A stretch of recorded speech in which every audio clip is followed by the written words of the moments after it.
जतीनदादा जगजीवन प्रजापती हे आमच्यासाठी खूप छान कार्य करत होते।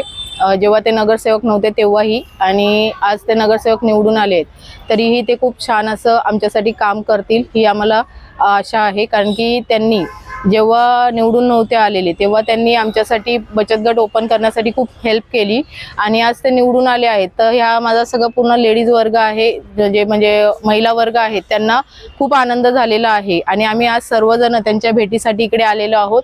कारण की कसं आहे की कधीही कोणालाही गरज लागली की आमचा दादा हा एका फोनवरती आमच्यासाठी धावून यायचा, आणि असाच तो पुढेही आमच्यासाठी उभा राहील अशी आम्ही अपेक्षा करतो। आणि याच्यामध्ये त्यांनी खूप काही समाजकार्य केलेले आहेत, जसं की कोणाला हॉस्पिटलचं असू दे, कोणाला शिक्षणासाठी असू दे, किंवा कोणत्याही विद्यार्थी वर्ग असू दे, किंवा एखादा बोलतो ना आपण वृद्ध काळ असू दे, वृद्ध असू दे, त्यांच्यासाठी तो दरवेळेला उभा राहिलेला आहे।